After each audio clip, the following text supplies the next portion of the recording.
Hello दोस्तों, मैं सौरभ कुमार तिवारी आप सभी का स्वागत करता हूं ज्ञान वृक्ष लर्निंग प्लेटफॉर्म पे। आज मैं लॉजिकल सेक्शन में जो एग्ज़ाम में पूछे गए क्वेश्चंस है उसको मैं लेकर आया हूं।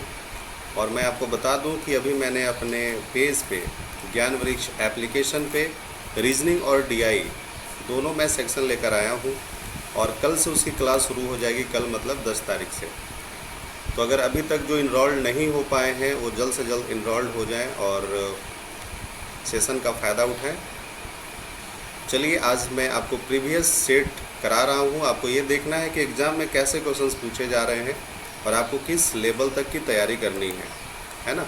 क्योंकि बहुत ही आसान और बहुत ही टफ पढ़ने से मतलब नहीं है, पढ़ना वही है जो एग्ज़ाम में आ रहे हैं और जिस लेवल के आ रहे हैं। ठीक है, तो चलिए मैं स्टार्ट करता हूँ। पहला क्वेश्चन देखिए।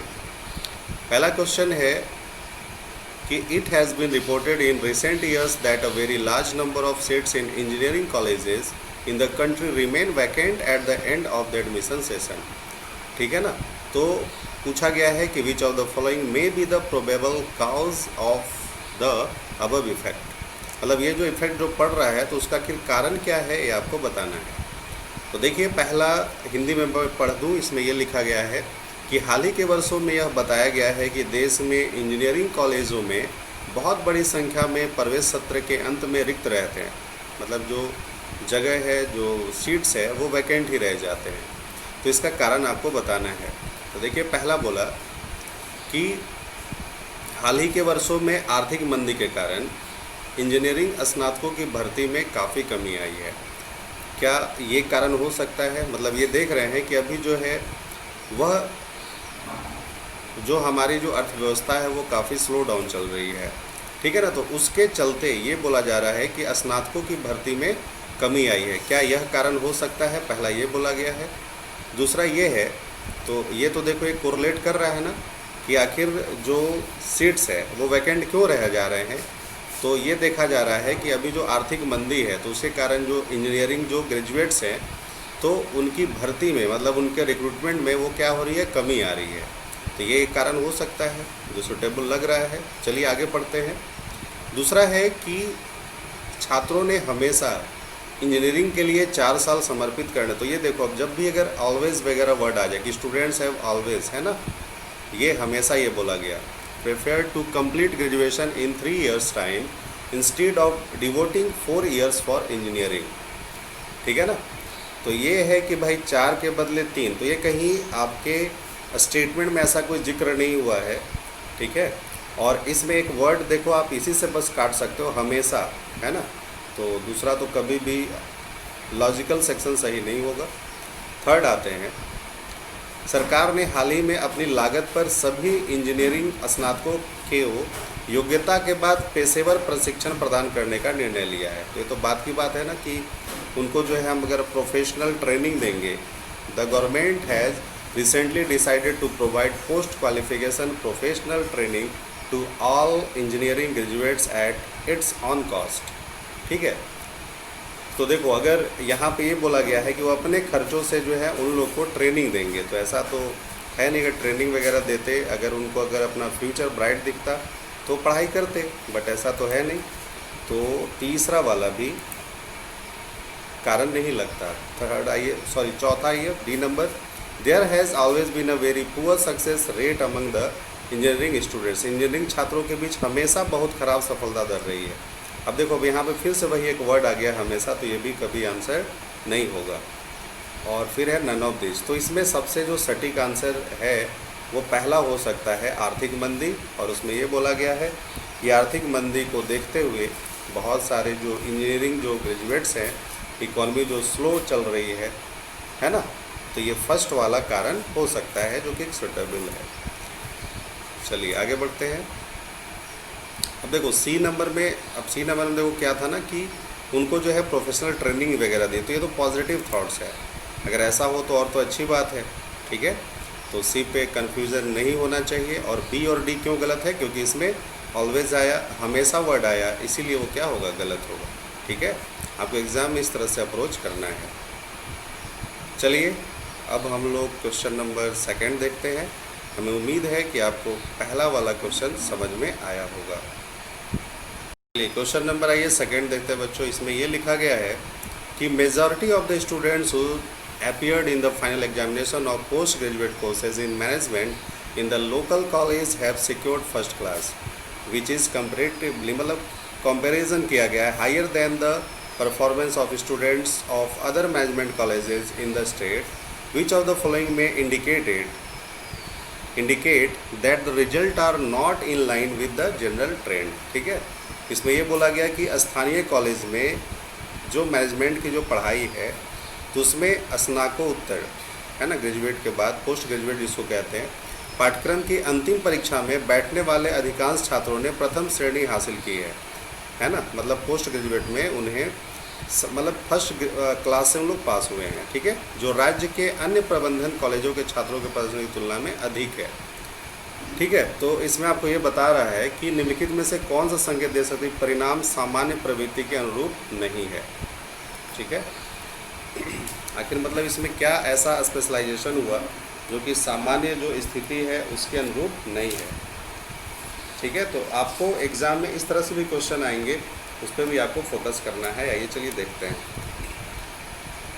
क्वेश्चन समझ में आ गया होगा।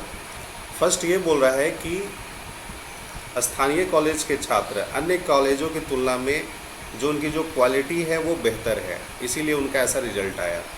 ठीक है, पहला ये बोला गया। दूसरा ये है कि the authorities of the other management colleges in the state are stricter in their standard of evaluation. मतलब कि जब वो रिजल्ट वगैरह की जब बात होती है तो हम बोलते हैं ना कि कहीं पे यार बहुत ही उसको हम लोग कहते हैं कि कड़ाई के साथ है ना, बहुत ही कड़ाई के साथ जो है वो रिजल्ट बनाया गया है, इसीलिए वो मतलब फर्स्ट श्रेणी से पास नहीं हुए ज़्यादातर बच्चे। ठीक है, दूसरा ये बोल रहा है आपसे। तीसरा है कि the students of other management colleges in the state perform by better than the students of the local college in all the previous examination. ये बोल रहा है कि राज्य के अन्य प्रबंधन कॉलेजों के छात्रों ने पिछली सभी परीक्षाओं में स्थानीय कॉलेजों के छात्रों से बेहतर प्रदर्शन किया है। ठीक है, ये बोल रहा है। फोर्थ नंबर है कि the local management college recently retrenched many of its regular faculty member. स्थानीय प्रबंधन कॉलेज ने हाल ही में अपने नियमित संकाय सदस्यों में से कई को पीछे छोड़ दिया है। चलो ठीक है, तो अब आइए, अब इसमें आपसे जो पूछ रहा है, अब देखो यहाँ पे कोई क्लियर नहीं किया गया है कि आपको बताना क्या है। मतलब ये जो चीज़ें हैं, जो रिज़ल्ट अच्छा हुआ है, बहुत सारे जो बच्चे हैं वो फर्स्ट क्लास से पास हुए हैं, तो इसमें आपको यही बता रहा है कि कौन सा संकेत दे सकता है कि परिणाम सामान्य प्रवृत्ति के अनुरूप नहीं है। ठीक है, और जैसा रिजल्ट होना चाहिए वैसा नहीं है, उससे थोड़ा बेहतर है। ठीक है, देखिए पहला नंबर आपसे ये बोला था ना कि उनकी जो क्वालिटी है better than those of other college. ठीक है, तो यहाँ पे जो स्टूडेंट को फोकस किया जा रहा है, तो ऐसा देखो कहीं स्टेटमेंट में जिक्र नहीं है कि यहाँ पे स्टूडेंट के क्वालिटी वगैरह से रिलेटेड बातें नहीं हो रही है। बात समझ रहे हो ना, कि ऐसा नहीं कि वहाँ के स्टूडेंट बहुत अच्छे हैं इसीलिए रिजल्ट आ गया। दूसरा ये कह रहा है कि राज्य के अन्य प्रबंधन कॉलेज के अधिकारियों के मूल्यांकन के मानक सख्त हैं। मतलब ये बोल रहा है कि नहीं यार, वहाँ बहुत कड़ाई से नंबर्स दिया जाता है, इसीलिए जो है यहाँ का परफॉर्मेंस बढ़िया है बाकी से। ठीक है, तो यहाँ पे देखो मैनेजमेंट को एक दोषी ठहरा रहा है या उसको एक ब्लेम कर रहा है। ठीक, तीसरा देखिए, अब ये है कि the student of other management colleges in the state perform better than, ठीक है, the students of the local college in all the previous examinations.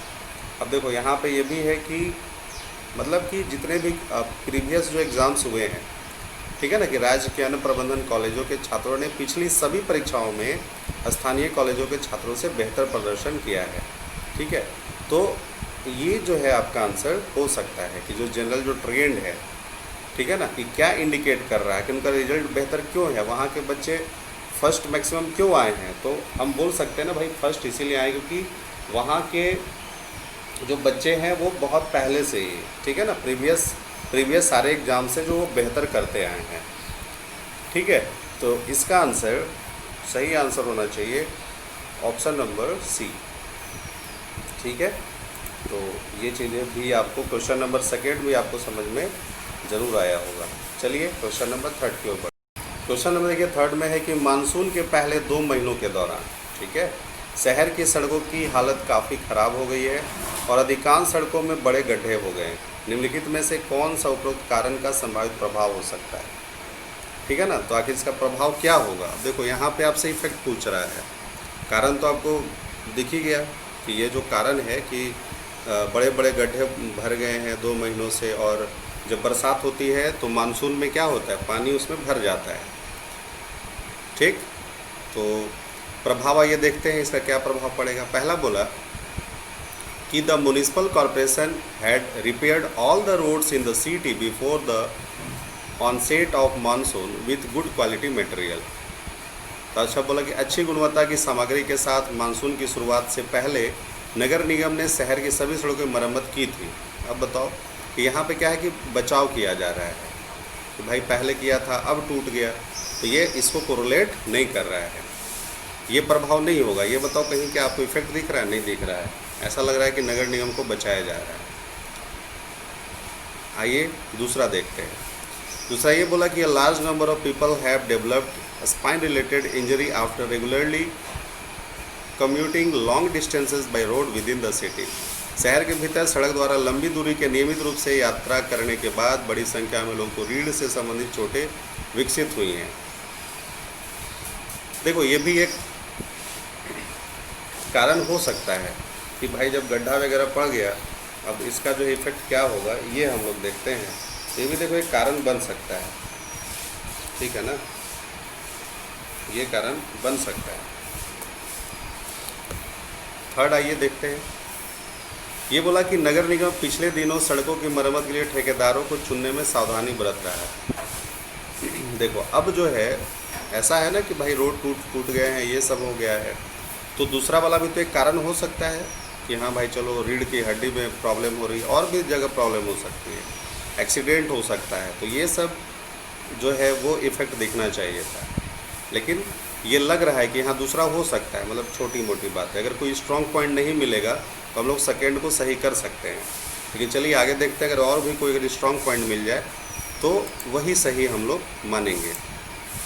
तो तीसरा ये बोलता है आपसे कि नगर निगम पिछले दिनों सड़कों की मरम्मत के लिए ठेकेदारों को चुनने में सावधानी बरत रहा है। अब देखो ये है कि म्युनिसिपल जो कॉरपोरेशन है कि पिछले दिनों सड़कों की मरम्मत के लिए कि अब जो मरम्मत होगा तो उसके लिए वो काफ़ी सावधानी बरत रही है। तो ये इसका एक इफेक्ट जो है वो स्ट्रॉन्ग दिख रहा है और उससे कोरिलेट कर रहा है, ठीक है। नंबर डी है कि लोग मानसून के महीनों के दौरान हमेशा, देखो अब इसमें एक वर्ड आ गया कि हमेशा, तो ये ऐसे ही काट दीजिए अभी, क्योंकि यह स्टेटमेंट कहीं हमेशा वगैरह से रिलेटेड है नहीं, तो हमेशा जैसी आए इसको आप काट दीजिए। तो इसमें सबसे जो स्ट्रॉन्ग जो पॉइंट लगा, तो देखो सेकेंड में एक है कि बस सिर्फ एक रीढ़ की हड्डी को फोकस किया जा रहा है ना। ऐसा होता एक्सीडेंट वगैरह से रिलेटेड बातें होती, ये सब होती तो वो बिल्कुल सही होता, बट यहाँ पे किसी इंडिविजुअल चीज़ को फोकस करने के कारण बी नंबर भी आपका आंसर सही नहीं होगा। सही आंसर होगा ऑप्शन नंबर सी, ठीक है। चलिए आगे बढ़ते हैं। नेक्स्ट है क्वेश्चन नंबर 4 में कि it has been reported in many leading newspaper that the current year's monsoon may be below the expected level as many parts of the country are still not getting adequate rainfall. Which of the following can be a possible fallout of the situation? ठीक है, हिंदी में अगर मैं इसको पढ़ूँ तो हिंदी में ये लिखा हुआ है कि कई प्रमुख समाचार पत्रों में यह बताया गया है कि वर्तमान वर्ष का मानसून अपेक्षित स्तर से नीचे हो सकता है ना, क्योंकि देश के कई हिस्सों में अभी भी पर्याप्त वर्षा नहीं हो रही है।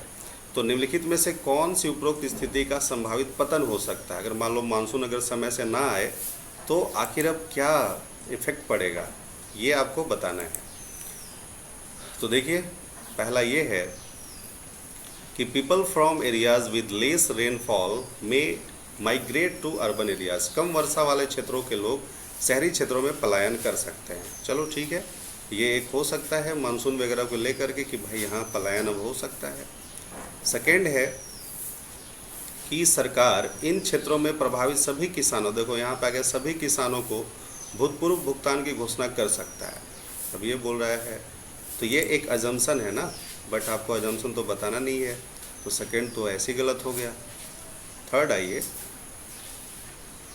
थर्ड है कि government may declare these areas are drought affected, मतलब इसको सूखा घोषित कर देंगे।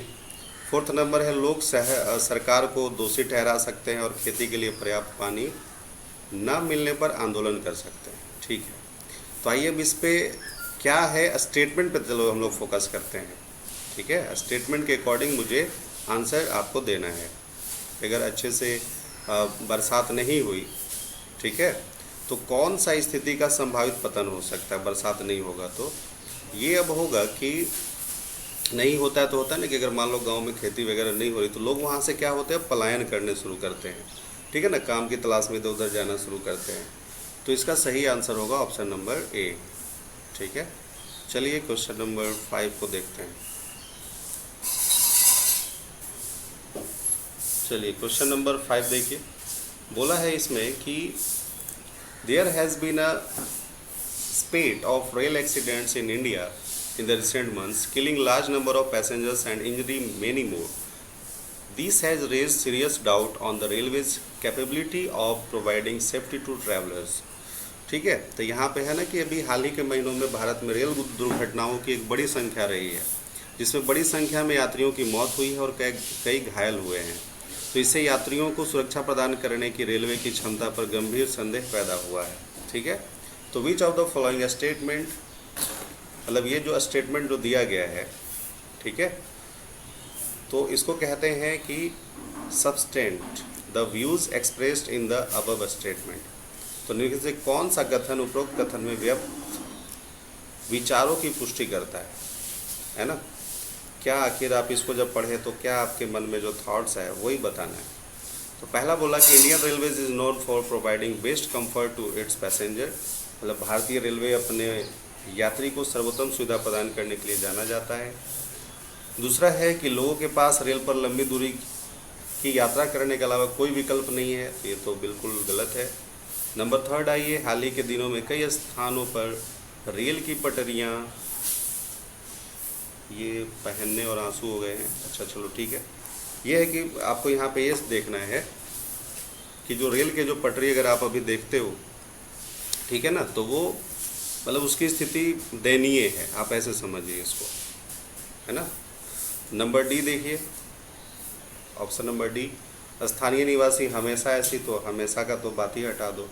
तो इसमें सही जो लगा है लाइन, जैसे जब आपने पढ़ा कि हाल ही के महीनों में, मतलब हाल में ऐसा देखा गया है कि बहुत सारी दुर्घटनाएं हो रही हैं और मौतें भी हुई हैं और कई घायल भी हुए हैं। ठीक है, अब इस पे जो है वो सवाल उठ रहा है कि यार ऐसा क्यों हो रहा है। तो इसका जो मेन जो बात है वो ये हो सकता है ना कि भारतीय रेलवे अपने यात्री को सर्वोत्तम सुविधा प्रदान करने के लिए जाना जाता है, एक पॉजिटिव थॉट्स भी है। तो सही आंसर क्या होगा, ऑप्शन नंबर ए। देख रहे हो ना, ऐसा नहीं है कि सिर्फ जो 5-6 चीज़ें हम लोग जो नाम जानते हैं, जंक्शन है, कंक्लूजन है, कोर्स ऑफ एक्शन है, ऐसे भी नहीं, आपके डायरेक्ट ऐसे भी क्वेश्चन पूछे जा सकते हैं। तो आपको इसी तरह से सीखना है ना, किताबी मेथड से अलग हट करके चीज़ों को ग्रैब करनी है। चलिए आगे बढ़ते हैं। क्वेश्चन है question number 6, A few travelers were severely beaten up by villagers recently in a remote rural part of the state, as the villagers found the movement of the travelers suspicious. The district authority has spent a police team to nab the culprits. Which of the following inferences can be drawn from the above statement? ठीक है, अब देखो influences क्या है। तो यह जो है आप एजम्पशन पढ़ते हैं, ठीक है, तो यह जैसे मान लो एक ब्रीज है, तो एजम्पशन और कंक्लूजन के बीच की कड़ी है इन्फ्लुएंसेस, ठीक है ना। तो चलिए हम लोग बीच की कड़ी देखते हैं क्या होता है। आपको ये चीज़ें समझ में आ गई होंगी क्या कि अभी ग्रामीणों द्वारा हाल ही में राज्य के एक दूर दराज के ग्रामीण हिस्सों में कुछ यात्रियों को बुरी तरह से पीटा गया था, क्योंकि ग्रामीणों को यात्रियों की आवाजाही संदिग्ध लगी थी। तो जिला प्राधिकरण ने अपराधियों को पकड़ने के लिए एक पुलिस दल भेजा है और उपरोक्त कथन में कौन सा निष्कर्ष निकाला जा सकता है ये हम लोगों को बताना है। चलिए देखते हैं क्या निष्कर्ष होगा।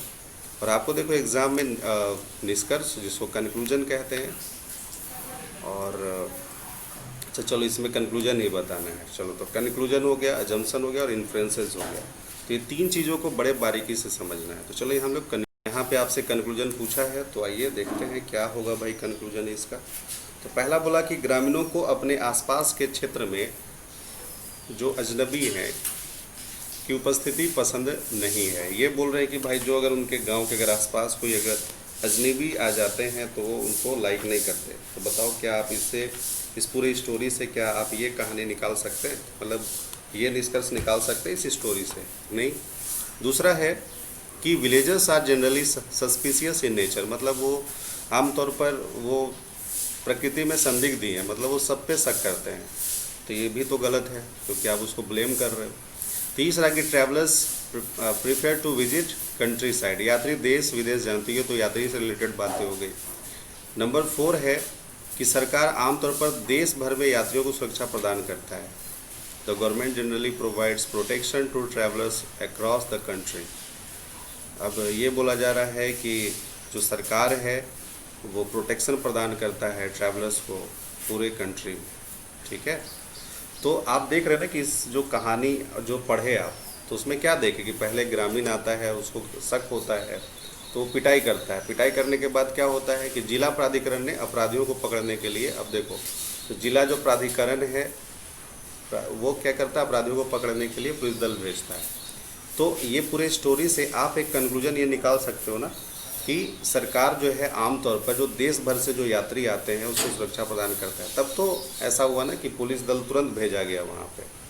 तो इस पूरी स्टोरी से हम लोग एक कंक्लूजन निकाल सकते हैं, वह होगा ऑप्शन नंबर डी, ठीक है। चलिए आगे बढ़ते हैं। है कि देयर हैज़ बीन मतलब यहाँ पे ये बोला गया है कि पिछले साल इस अवधि के दौरान बेचे गए 4 पहिया वाहनों की तुलना में पिछले 6 महीनों के दौरान 4 पहिया वाहनों की बिक्री में काफ़ी गिरावट आई है, ठीक है। तो क्या संभावित कारण हो सकते हैं आपको बताना है। बस यही बोल रहा है कि considerable drop in sales of 4-wheelers during the past 6 months when compared to the number of 4-wheelers sold during the period last year, ठीक है। तो which of the following can be the probable cause of the above phenomenon, ठीक है। तो ये आपको बताना है कारण, आखिर क्या कारण है कि पिछले साल जो है मान लो कि जो 4-व्हीलर जो गाड़ियाँ थी उसके तुलना में, ठीक है ना, इस बार जो है क्या है 6 महीनों के दौरान देखा जाए तो काफ़ी गिरावट आया है। चलिए कारण का पता लगाते हैं।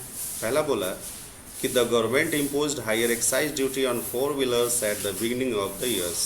ये कारण हो सकता है भाई, टैक्स वगैरह को लेकर बातें की गई हैं कि सरकार जो इस साल की शुरुआत में 4 पहिया वाहनों पर उच्च उत्पाद शुल्क है ना, एक्साइज ड्यूटी मान लो बढ़ा दिया, तो ये तो एक कारण हो सकता है ना। दूसरा देखिए द पेट्रोल प्राइसेस हैव, अब देखो अब यहाँ पे पेट्रोल वगैरह से रिलेटेड कहीं पे ऐसा बात नहीं आई है जो उसको कोरिलेट भी नहीं कर रहा है। सेकेंड तो बिल्कुल गलत हो गया। थर्ड है कि the rate of interest on home and car loans, अब यहाँ पे अब होम लोन और कार लोन दोनों को जोड़ दिया गया। अब बोलता है कि पास्ट 7 मंथ्स, तो यहाँ पे होम लोन वगैरह से रिलेटेड बातें नहीं थी, ठीक है।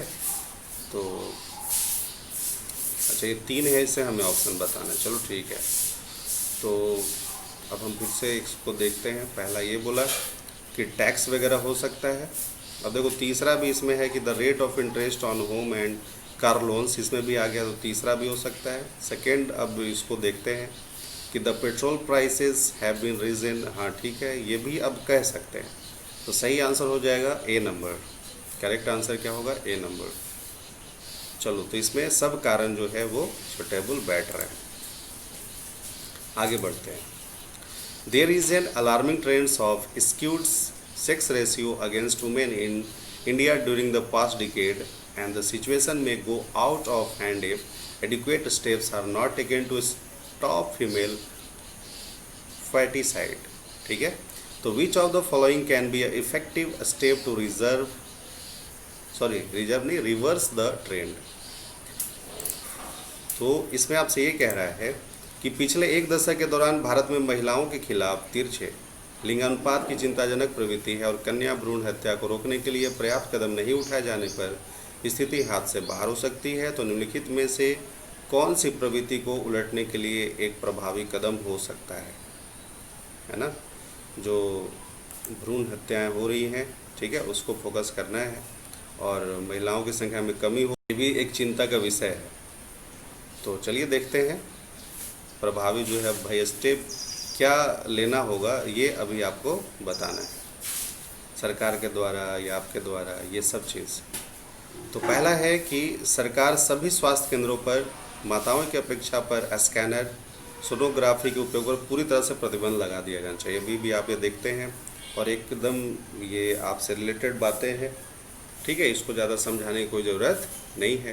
तो पहला तो चलो ठीक है, सही है कि the government should immediately completely ban the use of a scanner sonography on expecting mother at all health centers। तो ये बिल्कुल सही है। दूसरा, क्योंकि आपको इसमें यही बताने क्या कदम उठाएं, तो पहला तो चलो सही है, आप इसको एक्शन भी कह सकते हो। The government should announce a substantial incentive scheme for couples who have at least one girl child, है ना, मतलब उनको प्रोत्साहित करना चाहिए, ठीक है, कि उन दंपतियों के लिए पर्याप्त प्रोत्साहन योजना की घोषणा करनी चाहिए जिनकी कम से कम एक बालिका है। तो ये भी सही बात है, ये भी आपको जो है कदम उठाना चाहिए। नंबर 3 है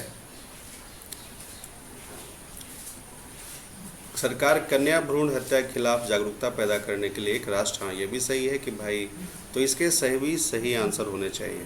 सही भी किस में है? ऑप्शन नंबर डी में सही आंसर हो जाएगा, ऑप्शन नंबर डी।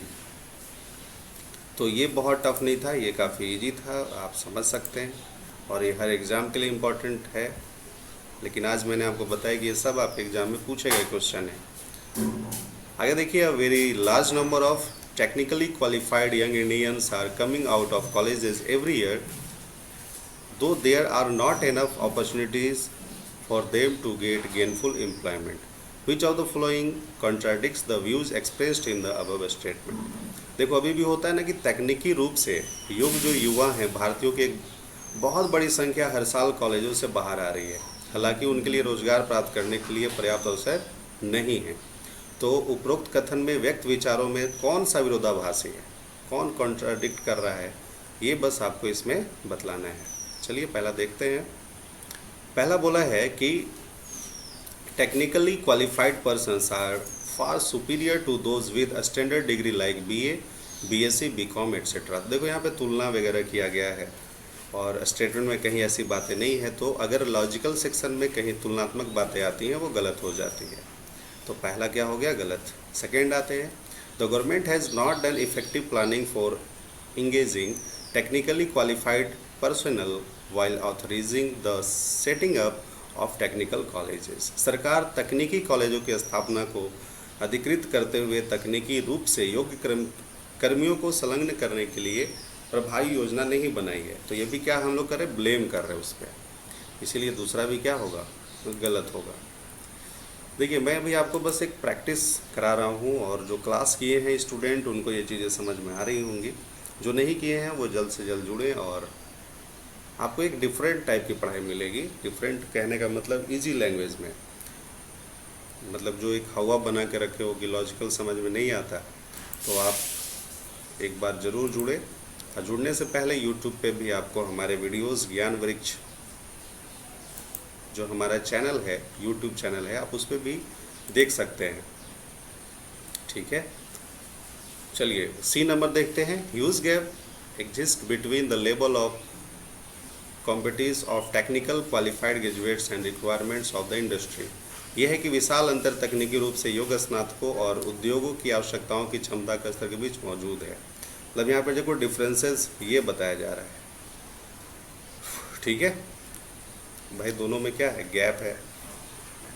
सी नंबर एक हो सकता है, बट यहाँ पे आपको कॉन्ट्राडिक्ट कौन कर रहा है वो बताना है ना। ये है कि majority of the technical qualified person are migrating from India to developed countries for better opportunity. देखो यही कॉन्ट्राडिक्ट कर रहा है कि तकनीकी रूप से योग्य व्यक्तियों की अधिकांश संख्या बेहतर अवसरों के लिए भारत से विकसित देशों की ओर पलायन कर रही है। तो ऑप्शन नंबर डी जो है वो कॉन्ट्राडिक्ट करेगा इसमें, ठीक है ना। देखो इसमें है ना कि तकनीकी रूप से मतलब उनके पास नॉलेज है तो भी जो है वो कॉलेज से जब बाहर आ रहे हैं तो भी उनको पर्याप्त अवसर नहीं है। यहाँ पे ऐसा नहीं है कि देखो पर्याप्त अवसर नहीं मिल रहे हैं, तो कौन सी बातें कॉन्ट्राडिक्ट कर रही है, मतलब यहाँ से लोग जो है वो पलायन कर रहे हैं दूसरे कंट्री में, तो ये बिल्कुल सही होगा। ठीक है, आइए क्वेश्चन नंबर 10 भी देख लें हम लोग। The government appeal to all citizens to use portable water, है ना, judiciously as there is an acute shortage in supply. Excessive use may lead to huge scarcity in coming months. तो which of the following assumption, मतलब इसमें चलिए आपको assumption बदलाना है। ये बोला जाए कि सभी नागरिकों से पीने योग्य पानी का उपयोग विवेकपूर्ण तरीके से करने की अपील की, क्योंकि आपूर्ति में तीव्र कमी है।